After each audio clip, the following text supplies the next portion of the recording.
Today, whatever you are, whatever you do, wherever you may go, you are a part of atomic warfare. It involves you, personally, in laboratories and in the field, in little-known places and ways.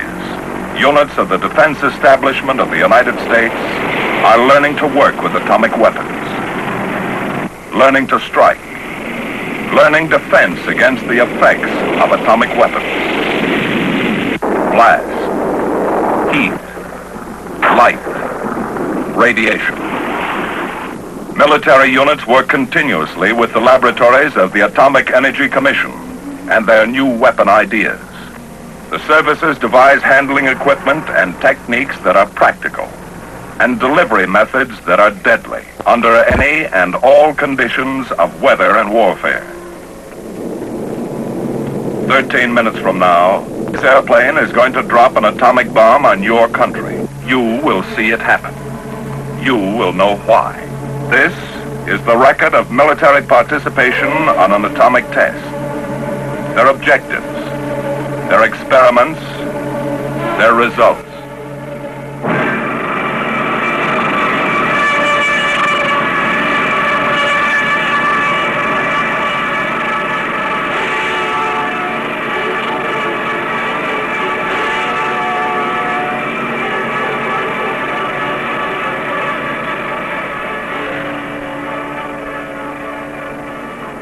Fall 1950.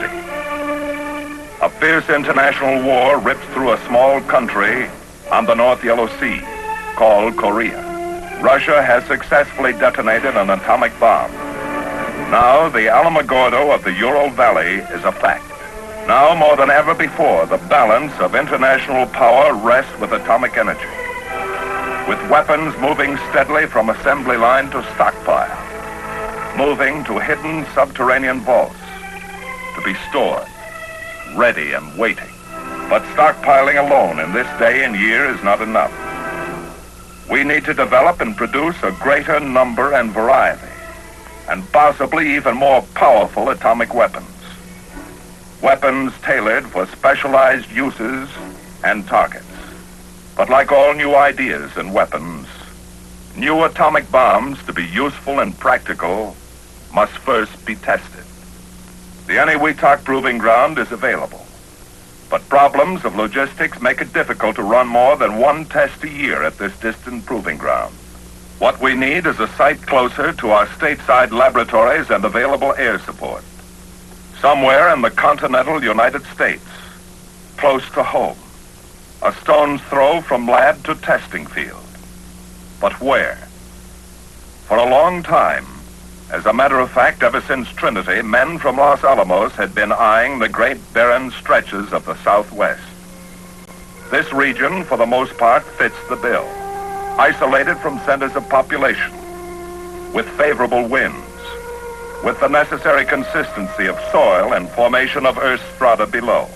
And so beyond the World War II training base, to the north of an early day Nevada stage stop called Indian Springs, 65 miles north and west of Las Vegas, an atomic range was established. A test site of over 400 square miles of flatbed valleys, mingled with mountains of solid rock, whose veins once colored history with gold and silver.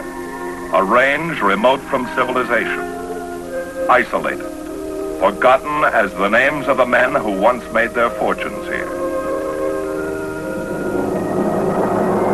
5 times in the pre-dawn hours of January 1951, this long countryside came once more into international focus with Operation Ranger. The test of 5 atomic bombs. 5 successful airdrops that saved the weapons research program months of time, considerable money, and helped Los Alamos prove the radical new idea of small atomic bombs. Soon after Ranger, another use at the Nevada test site was apparent. This was a chance for the military to get more information on the effects of atomic weapons, vital facts. For what good are atomic weapons without full knowledge of what they can really do, and how we can be protected against their effects? The job of coordinating all military tests and supporting the AEC program at the Nevada site has been assigned to Special Weapons Command, a command that had successfully supported Ranger and has been in working contact with the AEC, as well as with all military units engaged in atomic research. So today, we in the armed forces have a test range close at hand and the opportunity to watch and note the effects of the atomic bombs to be detonated on and in and above Nevada soil. The armed forces are a full partner in the atomic test for the fall of 1951, Operation Buster Jangle. And to take full advantage of this opportunity, we have a program of experiments and operations to seek out the answers of atomic warfare. Nevada test site. Baker shot, -1 day. For the first time since the era of ZI atomic testing began, we in the military have a full-scale program to answer the questions a military man must know about the basic effects of an atomic explosion on his material and equipment. Along the blast and thermal line, men of the various programs begin the job of placing their test equipment. Precisely arranged at predetermined distance from ground zero, men from the Corps of Engineers set up panels of plastics, paints, and coated fabrics, samples of various materials, tent cloth, inner and outer clothing, standard and impregnated materials. Lucite spheres, built to represent a human torso in depth and density, are located at 5 stations 2,000 to 8,000 feet from ground zero.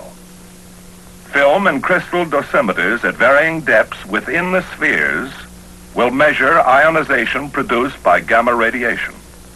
Foxholes become a priority project.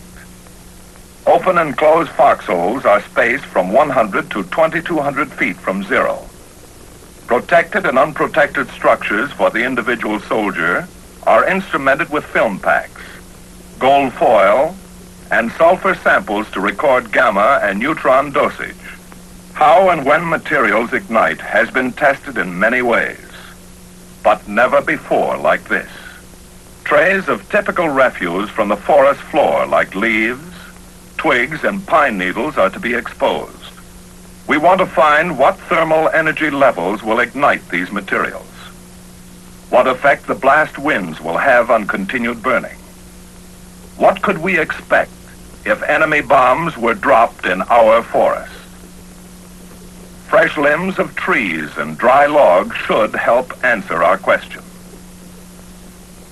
Kirtland Air Force Base, 1600 the afternoon before the first airdrop of the operation.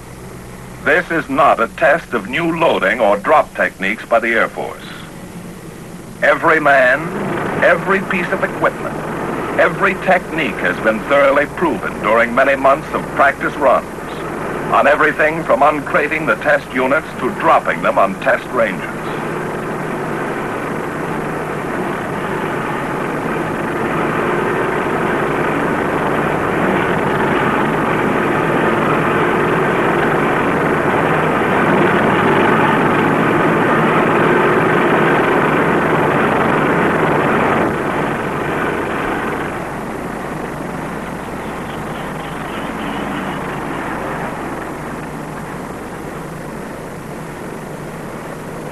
The original atomic bomb and most of the test units since that time have been detonated on tall steel towers.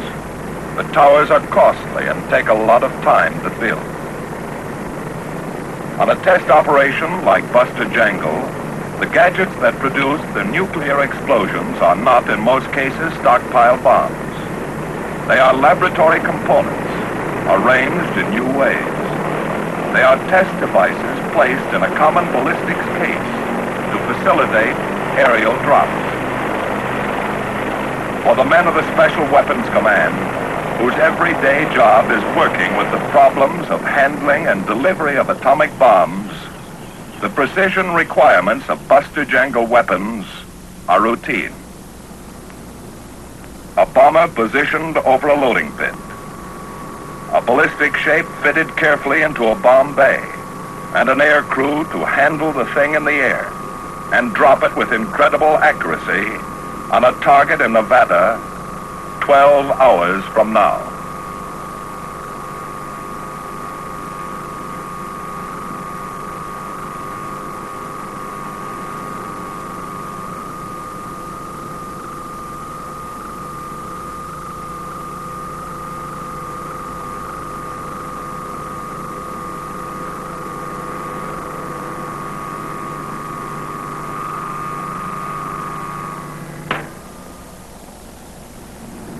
The bomber ready, it moves off to wait its takeoff time under double guard.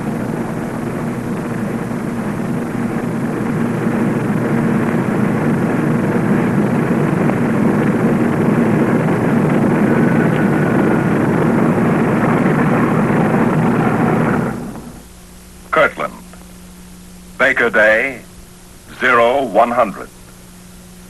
Weather and operations briefing for air crews that will be entering their H-hour orbits in Nevada by sunrise. 3 hours from now. This is a laboratory experiment and not the development testing of a new tactical weapon. H-hour is 0700 Pacific Standard Time. In addition to Rosebud, the drop aircraft, there will be 17 other aircraft in the vicinity at H-hour. Therefore, it is highly important that each aircraft commander adhere strictly to his briefed flight plan and orbit pattern. This is necessary in the interests of flight safety and so that each aircraft will be in a proper position to get his required data at H-hour. Due to the number of aircraft in the test area and the many necessary transmissions which will be occurring, it's necessary that you keep your transmissions to an absolute minimum. Know what you're going to have to say. Plan a clear, concise message, say it, and get off the air. When using operational frequencies, be sure to use code names only. Everyone has been thoroughly briefed in possible radiological hazards connected with this mission. Due to the small size of the bomb and the altitude at which you'll be flying, there is very little danger from nuclear radiation, thermal radiation, or blast effect. Flash blindness may be a temporary hazard, but if you wear your goggles as instructed, there will be no danger. Special aircraft such as the samplers, the trackers, and the terrain surveyors are more likely to pick up nuclear contamination. Crew members have been specially briefed and a radiological monitor is on board each aircraft. The aircraft commanders must work in careful coordination with the radiological monitor. Are there any questions? Colonel Ritland?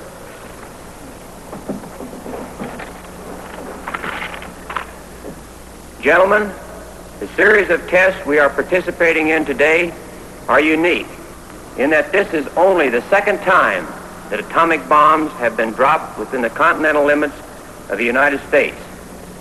The general public and important people in our national structure will be focused on what we are doing.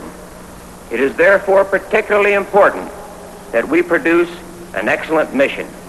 Within this operation, we have project officers and aircraft from the United States Navy and 7 Air Force agencies. You have been placed under my operational control so that we can be brought together to accomplish the mission as efficiently as possible. Each crew has been thoroughly trained in the technical aspects of your mission. This morning we have had a complete operational briefing for today's mission. With the background you have received and the training that you have attained on previous atomic tests, I am confident that you will successfully complete this mission. Now let's go and have a good mission. First of the air operations to get underway is a C-47, with a job to do only in case the drop plane gets into trouble along the way. If the drop plane has to jettison a unit of fissionable material.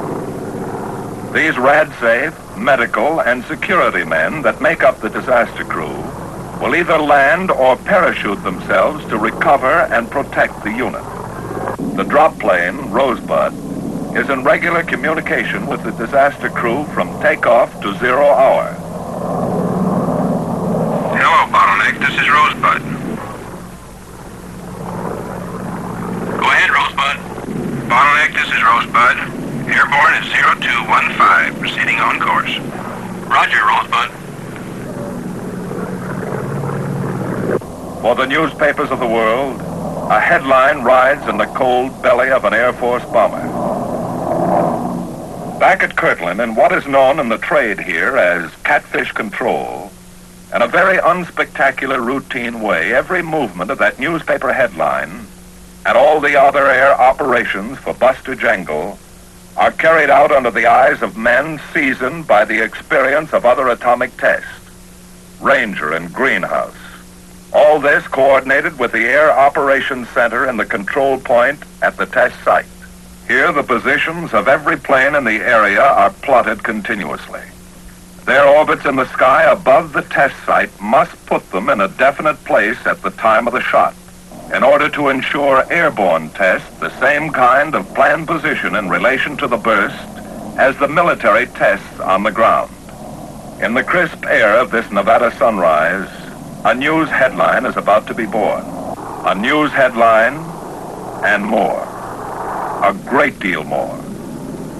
The beginning of a regular schedule of tests to quickly proof test new ideas, to bring more powerful atomic weapons into being as soon as possible, to gain the know-how for the most effective use of atomic weapons, and for full defense against their effects. 5, 4, 3, 2, 1, 0.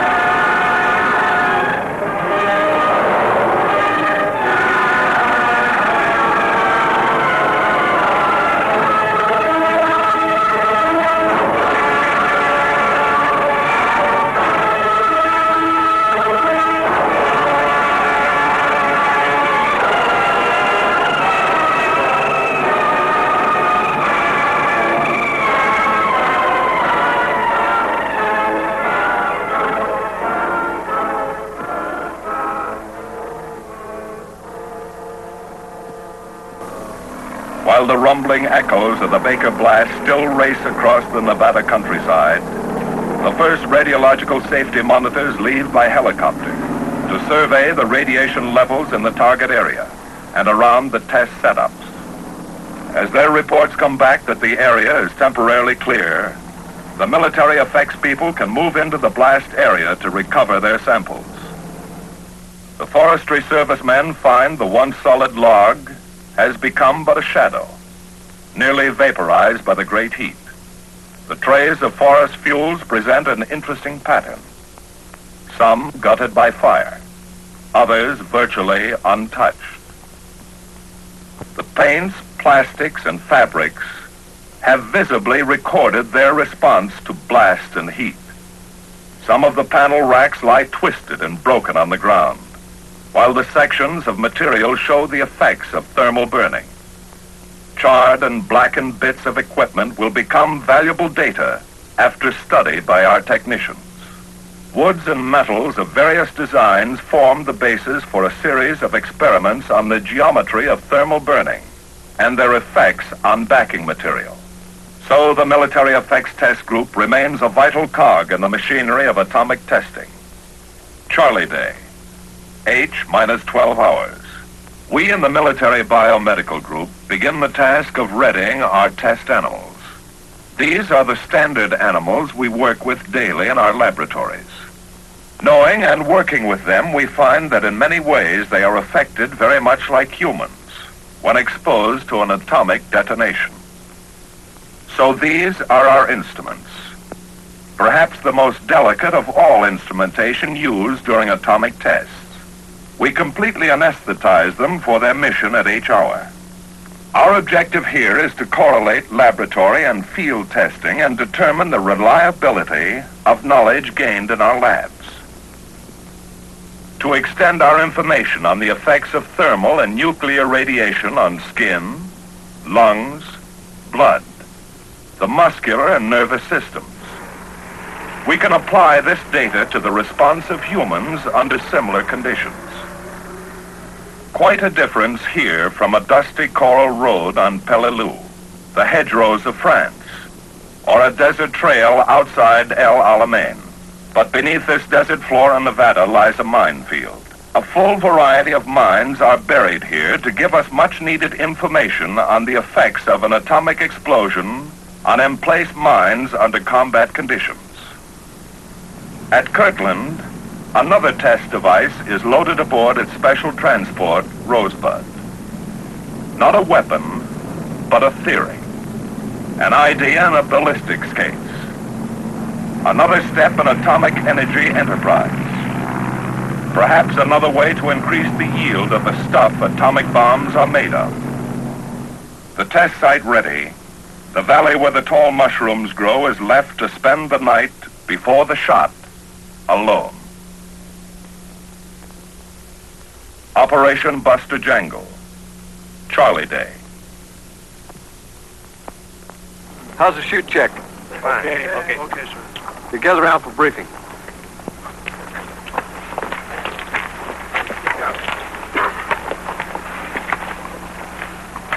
Major Mitchell will be our ad monitor again today. Well, men, I would like to remind you that our primary mission this morning is to collect a sample from the cloud for laboratory analysis. The sample that we got on the last mission was very good. Our first penetration is always governed by the cloud dispersion and the velocity of the wind. According to the latest information, it looks like our first pass will be made at HR plus 1.5. Our altitude 8,000 feet.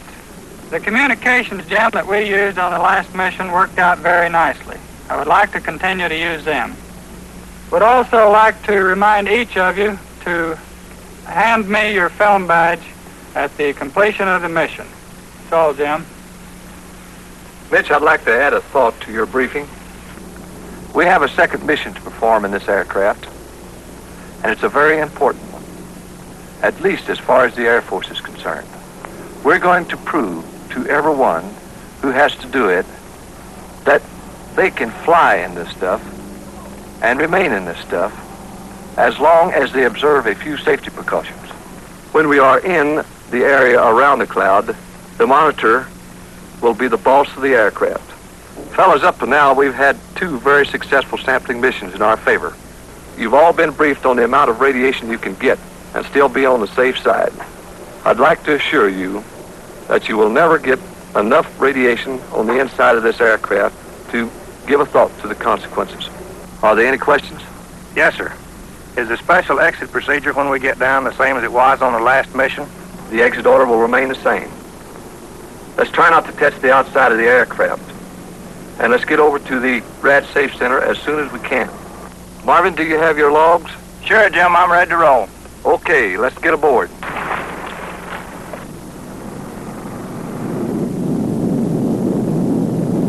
0 hour, minus 3 minutes. From the bombardier's seat in the drop plane on its final run, we can see our target. The minefield line lays along our course, stretching east from ground zero. The blast and thermal line stretches out to the right, south, toward the control point. The military effects tests are ready. Airborne tests for the services are ready too. 9 miles to the south of ground zero, a C-54, codename Starfish, flies a course parallel to the drop plane. This is an airborne laboratory with a staff of doctors to test the effects of the bomb's initial light on the human eye. We want to know how to heal or cause the eye to return to normal after it has looked at a light that for a fleeting moment burns with 50 times the intensity of the sun at high noon. A variety of goggles and filter devices permit only certain degrees and wavelengths of light to reach the eye. The flash blindness experiment is ready. Below at the control point, other eyes wait. 9, And what? 7, 6, 5, 4, 3, 2, 1, 0.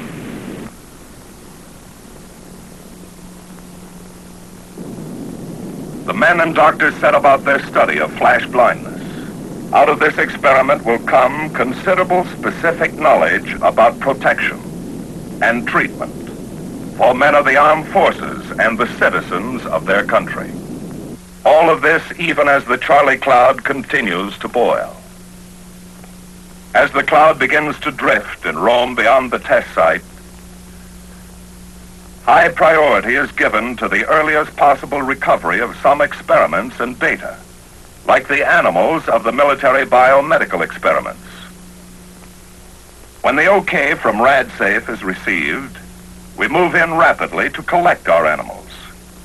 Time now becomes the most important commodity, for these are living, breathing beings. Although still completely out from the effects of anesthesia, they can only go so long without food and water. So they are quickly removed from their blast line stations and carefully carried to the waiting trucks. In another area not too far away, our test rats are removed from their electrically heated tubes. November nights in the Nevada desert are not exactly warm. This is but another project in our continuing research on the effects of thermal and nuclear radiation and its ultimate application to the effects and responses on humans subjected to atomic explosions. Hi, Rat. Hi, Paul. How's the area for Shotgun 8 to come in? The atomic cloud has moved over far enough, leaving the aerial space uncontaminated. The RadSafe monitors have checked the landing strip and found it radiologically safe. Good. Shotgun.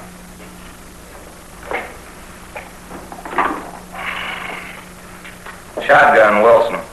The strip is clear for Shotgun 8 to come in. Roger. Area is clear. We'll dispatch Shotgun 8 immediately. Roger. Okay, Rivers, the area is clear. Go ahead and get your aircraft into the air. Report into Shotgun when you're passing the course. Roger. At the minefield, project personnel are returning with their monitor to recover and replace their mines. We hope that many questions will be answered for us about the bomb's effect on known types of U.S. and foreign mines, and countermeasures that can be perfected to ensure operational mines under all conditions. Offensively or defensively, the information gained here will play a vital role in future tactical situations. Shortly after recovery, the dogs, with their protective jackets removed, are snug in metal cages.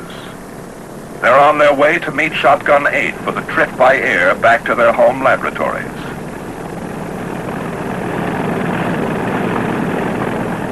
A great deal may depend on these animals. The vital facts and figures gained by our living instruments could mean the saving of many lives, perhaps yours and mine. These dogs will play an important role in formulating new healing techniques. For without them, we are handcuffed, unable to observe, study, treat, and heal. In the sky some distance from the test site now, the atomic cloud is still very much in being, colorful, in its own way fascinating, carrying with it the radioactive products of the fission explosion. The biography of every atomic cloud is essentially the same. The intense heat and violence of the fireball as it sears the sky causes the spectacular and colorful rust-like condition in the air around it. As the fireball cools, an enormous vacuum and afterwind is created, causing the desert floor to rise up into the cloud itself to form the characteristic mushroom stem. The cooling also sets up a rapid condensation in the air around the fireball that sometimes produces layers of ice crystals, literally an ice cap. Knowledge gained on previous nuclear weapons tests has produced the theory that once the cloud has formed and stabilized in the sky, the vitally significant fission products and so-called unburned fission fragments don't distribute themselves evenly, but tend to collect in very large, invisible pockets, hot pockets, or cells inside the cloud. The particles that are suspended in these nebulous cells indicate many things that happen inside the bomb, as well as the efficiency of the fission reaction. So attempting to locate the cells and collect samples from them is a mission of the highest priority. Airborne by the winds, the cloud soon shears and spreads thin over an increasingly wide area. The radioactive cells become less concentrated, each one sometimes stretching over many square miles. They can't be seen, but will readily tip their radioactive hand to airborne detectors. Drone B-17s collected samples of the atomic clouds on Crossroads in 1946 and Sandstone in 1948. But on Sandstone, a manned aircraft accidentally encountered a good sample while tracking one of the atomic clouds. For Operation Ranger, all of the cloud samples were collected by manned aircraft.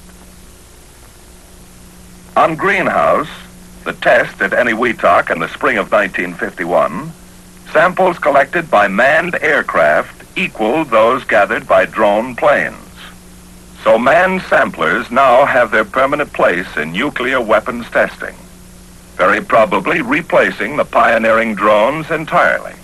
At this moment, the samplers are orbiting at several altitudes a short distance downwind, awaiting the order for their first penetration of the cloud. Mounted on their wings and fuselage are filter boxes, holding chemically pure papers to capture sample particles of the cells, if they can be located. The men inside are standing by, making final preparations for their first pass through the Charlie Cloud. Their operations are based on considerations of each cloud individually. Their penetrations are ordered from the CP. Charlie Cloud, H plus 1 hour and 30 minutes. Take a look, Hal. It's okay to me. Okay, let's see. Say, that's Cream Puff 3, isn't it, Paul? Yes, that's Cream Puff 3. How does it look? Well, it looks pretty good. Why don't you have him try a first penetration? That's okay, Hal. Let's try Plan 3, though. Plan 3, is that okay, Hal? Right. Hello, Cream Puff 3. This is Keyhole. You're cleared to start first penetration. Follow Plan 3. Visually, Cream Puff 3 seeks out and heads for the most dense portion of the cloud. His mission plan is simple. Before reaching the visible cloud, the sensitive survey meters in the plane start to climb as it enters the invisible field of gamma radiation that surrounds the cloud. If the plane misses a cell, the meters return to almost a zero reading when it emerges from the gamma field on the opposite side. If so much as the edge of a cell is touched, the plane is instantly contaminated, and the meters will continue to read comparatively high. The plane will continue to make passes until it has made a sufficient number to collect the required samples. Penetrations are delayed and spaced to keep personnel contamination to a minimum while collecting the vital samples. With a selection of radiation detection instruments inside, the monitor tries to locate and penetrate a cell of hot stuff in the cloud. For anyone who may ever have to work in the hot stuff, the most practical precautions are being tested and proven here on Buster Jangle.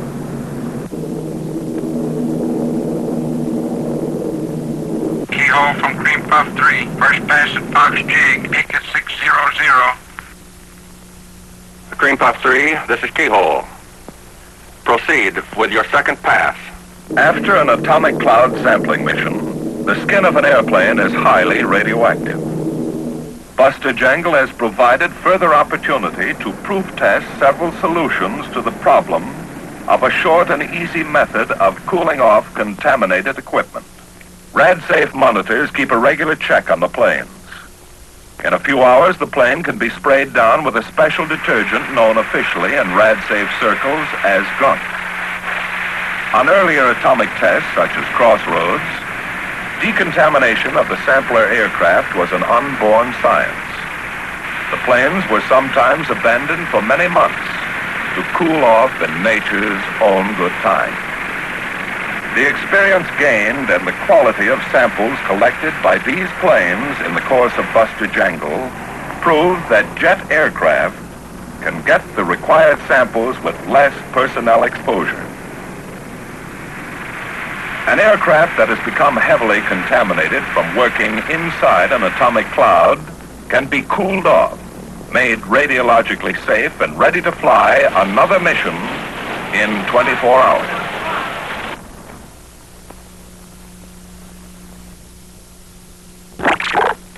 Buster Dog. There is a continuous flow of information into Weather Central at the control point from all over the world, by wire, by teletype, by facsimile. The weather story is continuously written and revised on a global scale. In any test operation involving a radioactive cloud, the final decision to produce that cloud, to detonate a nuclear weapon, is always based on weather. We're looking for the most advantageous time for each detonation. Advantageous for test purposes, as well as the radiological safety of communities in the path of the cloud. Finally, the forecasts are compiled into a single report, a little volume compiled every 6 hours. For the Federal Civil Defense Agency, the Military Effects Program people have built and are instrumenting a variety of shelters that might be built for military installations in the field or in backyards for civilians. Some of the shelters are constructed of concrete blocks, some of wood, some of corrugated sheet metal. All of them have the additional protection of several feet of dirt piled on top. Through the night before 0 hour, as often as necessary, the test director and his staff will meet with the weather officer for briefing. The winds at the surface are 330 degrees at 5 knots. At 10,000 feet, they're 330 degrees at 14 knots. And at 25,000 feet, they're 340 degrees at 35 knots. Taking this forecast over to our trajectory problem, we find that the red, blue, and black lines representing the 10, 20, and 30,000 foot levels of the cloud will take a south and southeasterly trajectory and will head right down south into Mexico. Taking this trajectory and transferring it to a map of a larger scale, I have here presented the 10,000, the 20,000, and the 30,000 foot levels. Each of these pegs indicate a 2-hourly movement of the cloud at these various levels. I believe, Dr. Graves, that's all that I have at this time. Well, thank you very much. What do you say, Rush? Should we go ahead? Favorable, Al. What do you think, Duncan? Already out. Jack? Okay by me. Can your planes operate with these winds, Ed? Yes, sir. With this forecast, conditions look very favorable for us to establish our flight pattern. What do you say, Tom? We're all set, Al. The mobile teams have already started to shift their positions. Well, Carol, I think we should go ahead. Okay, Al, we have a shot. Dog Day. H minus 2 hours and 30 minutes. Rosebud approaches the test site. Hello, Keyhole. This is Rosebud. Over shotgun at 0430. Keyhole to Rosebud. Switch to channel 30.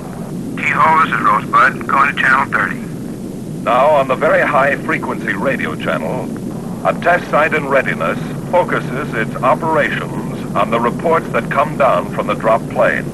The same plane and crew that dropped the 5 bombs of Operation Ranger, the first CI test. Keyhole, this is Rosebud. Request information of the day. Over the control point, the bombardier starts collecting the latest dope on winds, temperatures, pressures, and humidity at various altitudes. Information that will help him make the most accurate drop possible.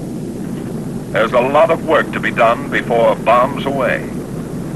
Hello, Keyhole. This is Rosebud. In target area. The bomb is not yet armed. Final preparation of the test unit is delayed until the drop plane is safely beyond any inhabited area. While the weapon is put in readiness, Rosebud will hold an orbit pattern over the now deserted target area. The unit of fissionable material is monitored at regular intervals before being fitted into the weapon. Pilot to weapon air. We are depressurized. You may begin your IFI. To permit in-flight access to the bomb bay, Rosebud flies at an altitude of 10,000 feet for its IFI circle, the holding pattern for in-flight preparation of the weapon. Up forward, the bombardier readies the bomb site well ahead of time. As the weaponeers, the ever-present midwives for nuclear weapons, start the job of putting the test device in a state of readiness for the drop. In the skies around the test site, all the other planes are present and accounted for well in advance of H hour, orbiting their time in assigned patterns. 3 B-50s are on hand to develop airborne techniques for determining bomb damage. IBDA. Indirect Bomb Damage Assessment, it's called. What they gain on these tests may eliminate the need for post-strike reconnaissance, risk fewer men, and fewer planes on an atomic mission. Inside the IBDA planes, they're working out the problem with equipment in standard use throughout the Air Force today. Though a radar beam will not penetrate an atomic burst, it may be possible to tune the radar screen in a way that will permit the clocks and camera in the setup to record ground zero, the exact time of the fission explosion, and the height of the burst. Aerial photographs will help determine the specific kiloton yield of a bomb. If ground zero, height of burst, and yield can be recorded by this combination of equipment. A couple of miles below, in Rosebud, the weaponeers are winding up the tedious and exacting job of putting the test unit in readiness for the drop. Nearby, men in the disaster aircraft, always within an easy call of the drop plane, can relax a little, settle down and wait for the show. From now until the weapon is dropped, its arming and firing circuits and unit of fissionable material are monitored continuously.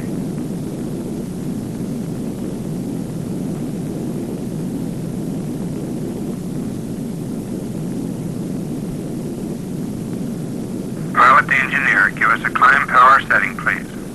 Rosebud is pressurized once more and climbing for the job to be done at altitude.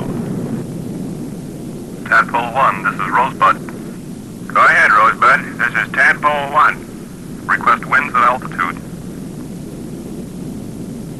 From the IBDA aircraft upstairs, the bombardier gets the word on winds and weather at bombing altitude. An hour and a half later, after 3 trial runs at altitude to establish the track it will make over the ground for the bomb run, Rosebud nears the end of the base leg of its final pattern. Get ready to turn in 5 seconds. 4, 3, 2, 1, turn. 4 miles below, the experiments and observers at the test site sweat out the final bomb run. Bombardier, would you open the bomb bay doors, please? Level. Minus 15 seconds, get ready.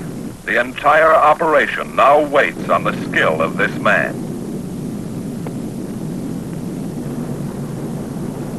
This bomb crew is allowed a maximum error of 200 feet from ground zero, with a 2-second leeway in time of burst. Level. 10, 9, 8, 7, 6, 5, 4, 3, 2, 1, 0.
When the dust has settled back to the desolate target area once more, re-entry parties find the backyard bomb shelters have had their protective mounds of earth cleared off as the blast wave swept the desert floor. Shock, pressure, and radiation levels inside the structures proved that current designs for simple military and civilian shelters will provide servicemen in the field and their families at home with reasonable protection against the blast, heat, and radiation effects of an atomic detonation. The next blast, Easy Shot, will probably be the most powerful of all the Buster detonations. Taking full advantage of it to gain more of the hard-to-come-by knowledge of the effects of nuclear weapons on military targets, the Air Force is moving a B-17 and an F-47 into the vicinity of Ground Zero for Easy Shot to learn more about the effects of atomic weapons on planes parked on an enemy airdrome and how to disperse our own planes for minimum loss or damage from sudden attack with atomic bombs. Kirtland Field, Easy Day -1. This is the prelude of an entirely new and especially significant volume of military science.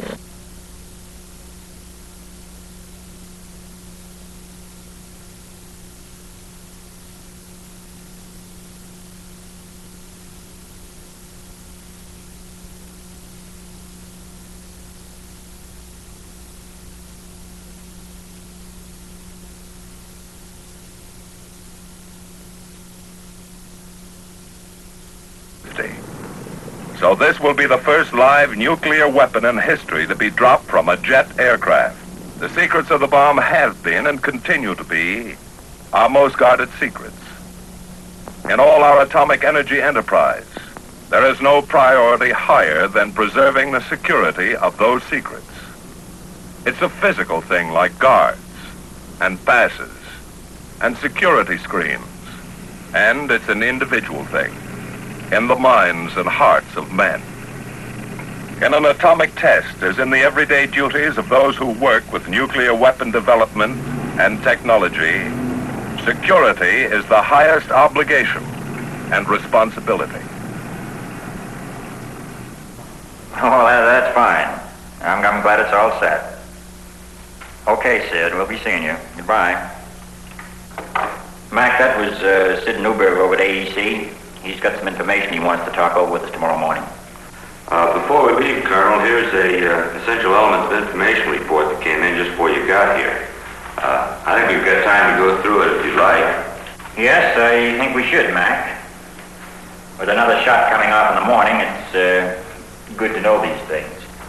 I checked with the FBI and the OSI a little while ago. There are still 5 known members of the Communist Party operating in our area, Zone 1, at the present time. They're the same 5 we've had for quite some time. They're still underground and still no indications of any organized meetings. Along the Mexican border, there doesn't seem to be any significant movement of subversive elements into the country. Now, the picture in Zone 7 around Las Vegas indicates 2 members of the Communist Party registered at a hotel there yesterday afternoon. We have them under 24-hour surveillance. Indian Springs, for some reason, still appears to be negative. And that about sums it up. The internal situation here at Kirtland seems to be good, too. Oh, that's fine, Mac. Well, I suggest we call it a night. That sounds good to me. Okay, Mac. Well, thanks for staying down this evening. I'll see you tomorrow. Right. Good night, Colonel. Good night, Mac. Easy Day, dawn plus 13 minutes.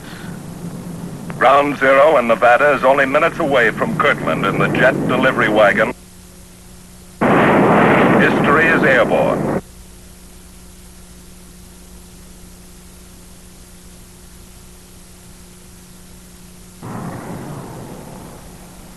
As the B-45 heads out of the Albuquerque Sunrise, the air crews at Indian Springs get their pre-takeoff briefing, a final time hack, then make their now routine way to orbit patterns in the sky.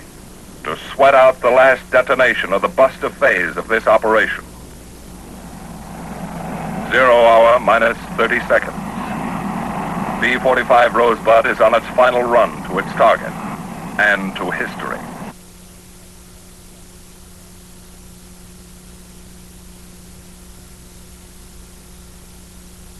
The easy target waits alone and unobstructed for its place in the chronology of nuclear weapons development. The military effects tests are ready once more for their individual H-hour.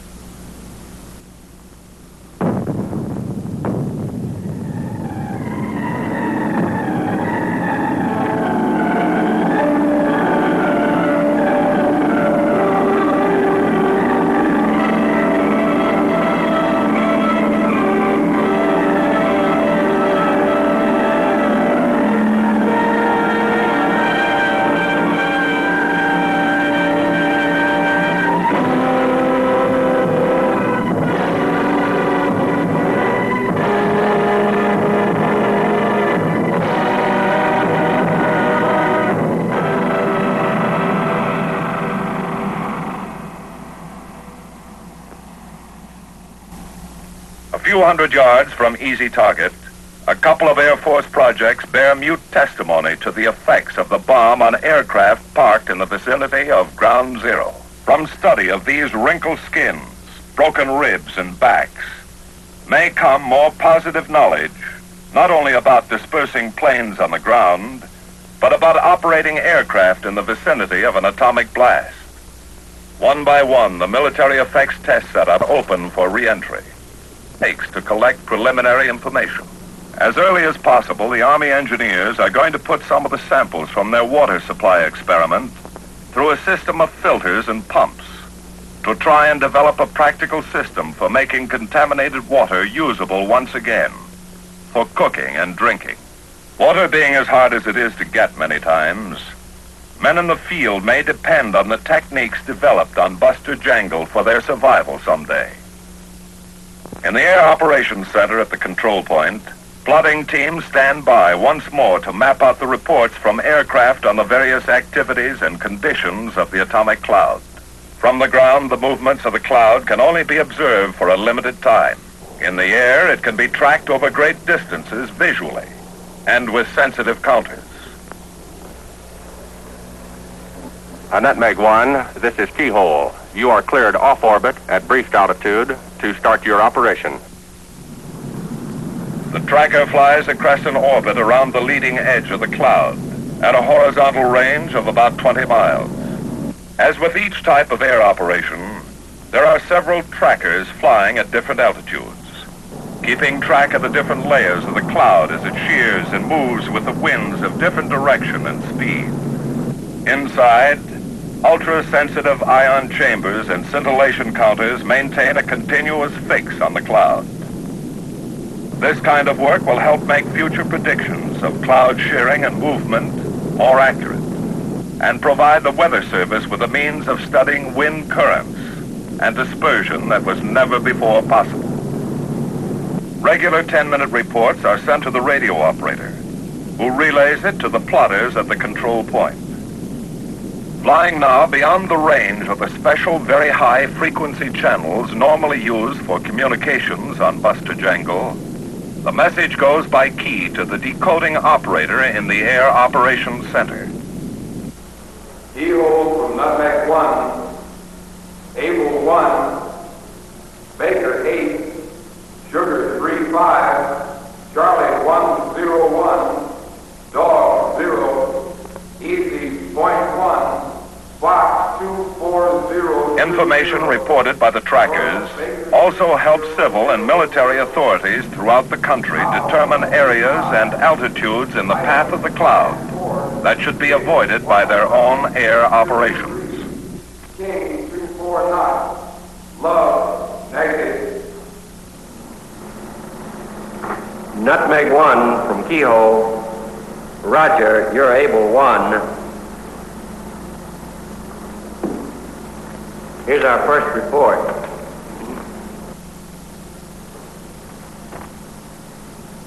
Hours later, when the trackers are released, and the position and radiation levels of the atomic cloud are plotted out to 600 miles, all air operations are completed for the buster phase of the test.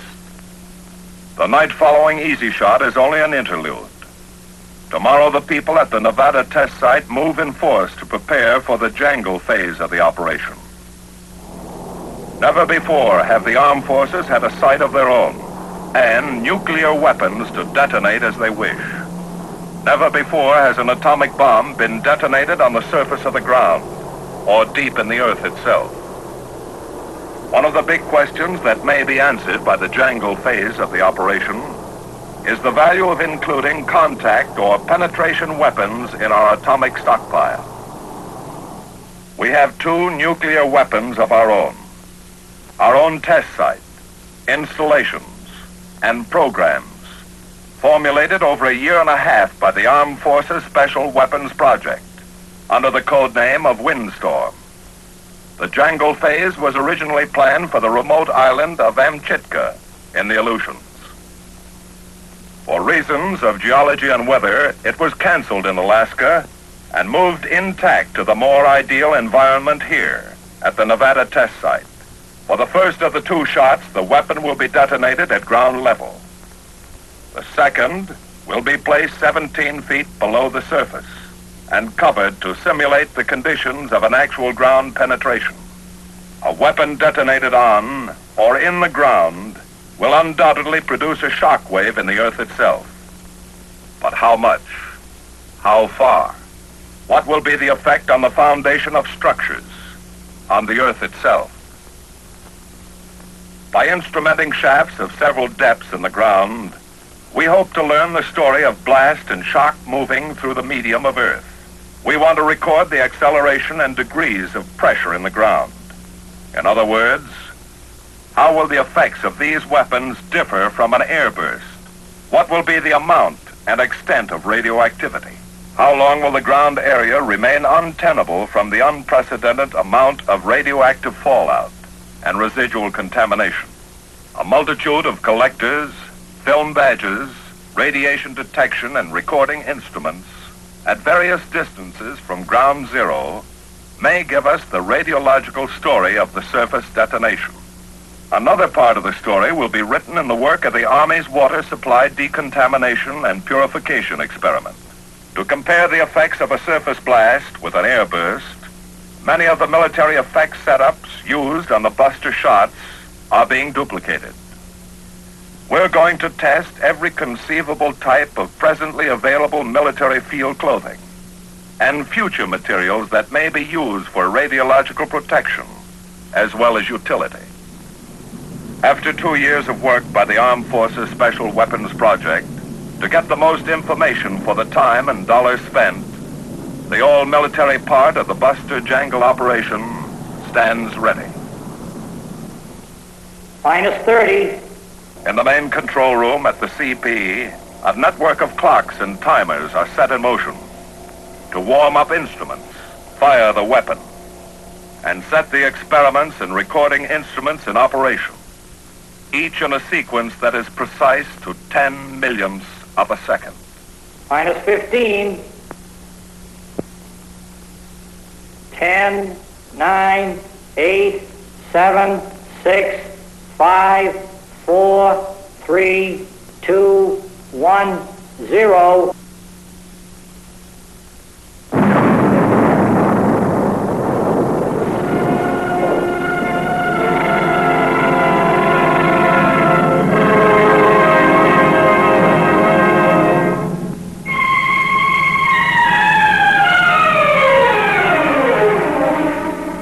Rocket smoke trails form a grid in the sky to help us measure free air pressure.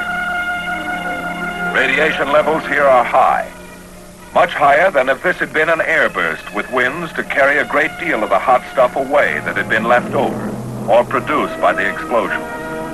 But as always, some information of extreme value to us can be had inside that dust cloud and in the crater itself, if we can get at it in a short time. Orbiting a few miles downwind, The men in a Navy P-2V are making an airborne evaluation of the radiological situation. They're working with all manner of devices to help develop easy and quick techniques and equipment that an airline transport or military plane can use to detect and stay clear of an atomic cloud. Like so many of the military tests, this is a continuation of experiments started on Greenhouse. Before the tons of Earth, suspended now in the sky, settle back to the desert floor, they're going to make some low-level passes directly over the bomb crater and drop instruments by parachutes. Hello, Pelican 1. This is Keyhole. You're cleared off orbit to begin instrument drop. Over. Roger, Keyhole. This is Pelican 1 entering area.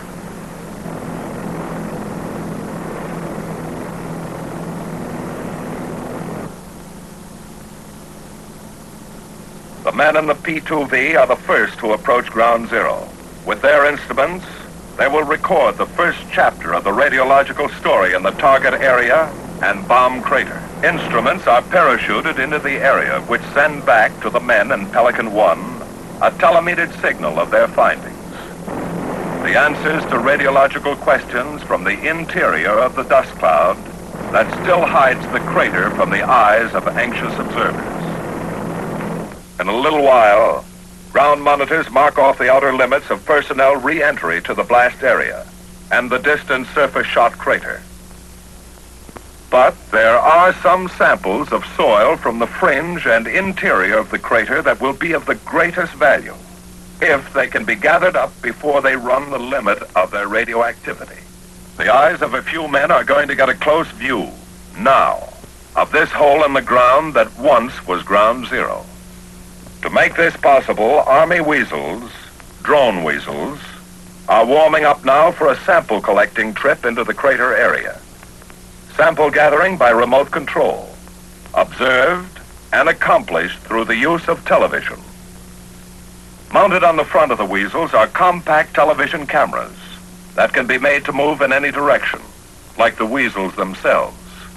One of the drones is fitted with scoops on the front, which will, hopefully, return filled with Earth samples from the crater area.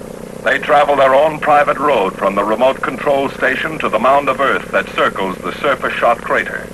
The other weasel has a drill bit mounted on the back, which will be doing some remote controlled digging for sample cores of the crater. For many reasons, it's important to know the fallout pattern and levels of radiation in the wake of every atomic cloud. To get the information that makes up the radiological picture of the terrain and the path of the cloud, the survey planes fly at very low altitude, about 600 feet above the ground, back and forth across the path of the cloud.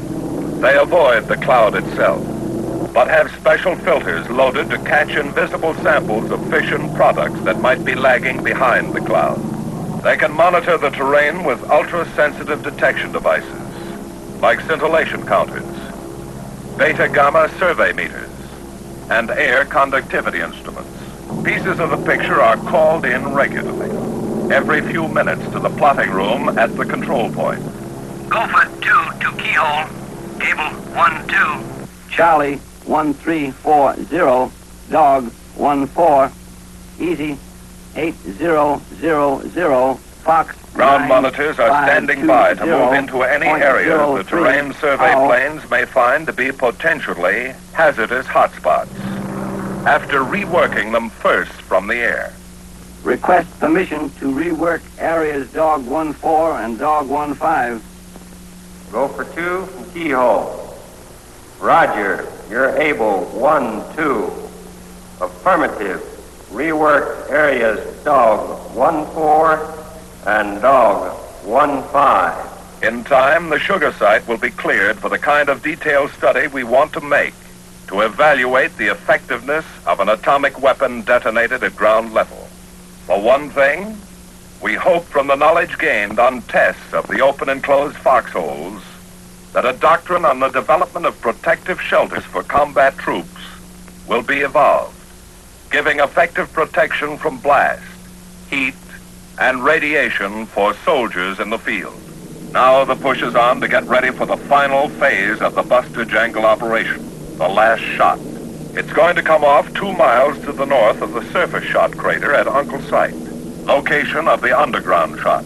Here in a semicircle around 0 point are 26 projects and 63 principal structures, perhaps the largest single military effects program.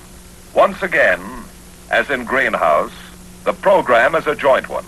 The Army, Navy, and Air Force have joined in formulating a series of projects to obtain data on the responses of underground and surface components subjected to a subsurface atomic detonation. During the Greenhouse and Dugway tests of 1951, we were able to collect a sizable amount of information about the effects of ground shock and air blast on typical structural types. Now we are seeking experimental data from the other direction. An underground atomic blast. With the Buster phase of the operation over and the surface shot completed, all attention now centers on structures. The scope of this one program can and will create far-reaching effects on the design criteria of future military and civilian building programs. For example, Army structures. From a 3-bay steel structure with a superimposed load to represent upper floors, the Army wants more information on damage and resistance to small factory and office buildings. Air Force structures. A 2-story reinforced concrete building. Here, the Air Force seeks information on the response of such building types and data to make damage predictions in possible target areas. 2 types of brick industrial chimneys will furnish facts on the behavior of masonry structures when hit by both earth shock and blast. At varying distances from 0 point, the Navy has buried standard utility distribution services: water, sewer, steam, electric, and gas mains. Some types are now in use throughout our cities and military bases. Others incorporate new developments for piping and connections. All these put under hydrostatic pressure to determine how these materials will withstand an underground atomic blast. A buried precast concrete fuel storage tank. How well will it withstand ground shock? What pressures will cause it to rupture? The Navy has a continuing interest in the problem of personnel shelters. These buried structures will get us a lot closer to eliminating the question marks of civilian and military protection during atomic attacks. A rigid frame building, a cylindrical arch ribbed structure, the beehive building. From these, the Navy hopes to justify specific design and construction formulas for the fabrication of adequate personnel shelters, with 2 types of runway surfacing, one precast and locked together with lengths of iron rod, the other a standard poured-in-place runway. The Navy will be able to make comparison tests of the effects of an underground blast on the 2 types. A few feet from the detonation point, several separate sections of concrete aggregate wall rest on a foundation like that required to hold a 5-story building. In a matter of microseconds after the blast, these walls will be shattered and thrown out from the target source in a rain of concrete missiles, hopefully to land on 2 blacktop collection areas. With this project, we're trying to learn how we can increase the radius of destruction from concrete fragments thrown out by an atomic explosion. The day before Uncle Shot, the bomb is lowered 17 feet into the ground to its platform. Here, for the first time, an attempt is being made to determine the feasibility of stockpiling a penetrating weapon. Once the weapon is in place, metal cover pans filled with dirt are placed over it to approximate the weight and density of the removed earth. Our instrumentation has been installed, and the underground structures put under their earthen blanket. As the area clears, the feverish atmosphere that has characterized the site for many weeks disappears. It's quiet, and in a desert's own way, lonely. Shot day. 6, 5, 4, 3, 2, 1, 0.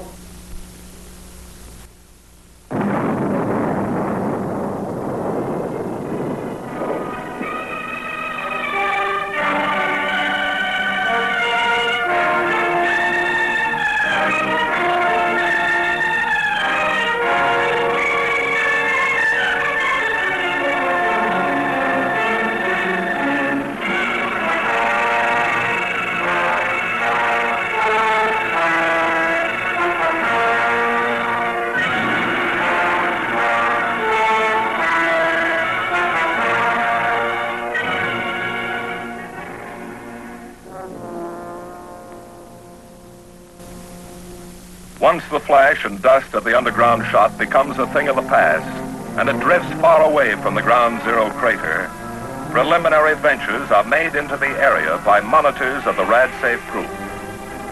In the language of the radiological safety monitors, the area is hot.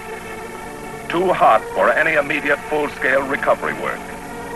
Because here, as in all other peacetime work with radioactivity, each man is permitted only a very small total dosage of radiation, far less than he could safely tolerate in a combat situation.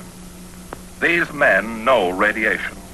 They live with it daily, here in the field and at their home laboratories. They have neither fear nor question.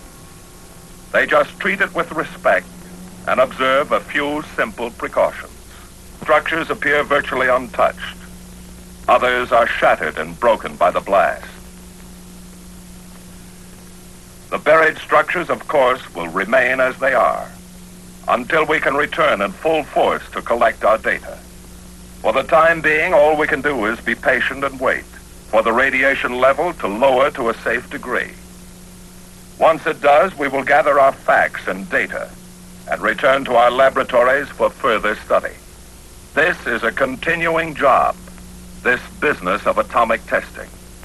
The scientist never stops in his search for more efficient use of our stockpile material. We must never stop in our work for more complete knowledge about the effects of atomic weapons. We don't dare. Military effects testing will continue on all atomic tests, equipment, material, and structures. Whether destined for military or civilian use, will be our test devices. A thorough knowledge of blast, nuclear and thermal radiation is our goal. This is our story of military effects. As we go back to our bases and laboratories all over the country, we leave the test areas as deserted as the ghost mines and towns of the surrounding Southwest that carry their silent memories of boom times and activity.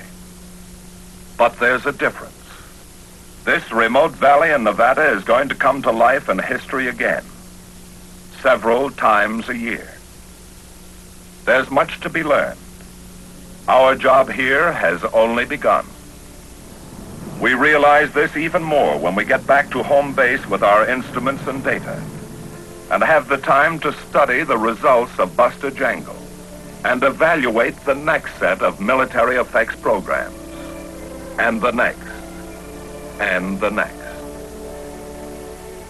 While some of us in the Army, Navy, and Air Force start to work on future atomic tests, some of the rest of us are helping the Atomic Energy Commission develop the ballistics for yet untried weapon ideas, making them compatible with military equipment, devising and refining the equipment and techniques for ground handling of weapons before they have been proof tested, and grinding a polish into techniques for dropping these new atomic weapon ideas, sometimes using equipment for delivery that is standard today, and sometimes working with both the weapons and delivery wagons of the future, so that when they have been proof tested by the Atomic Energy Commission, the armed forces will be ready with the know-how to put them into immediate use.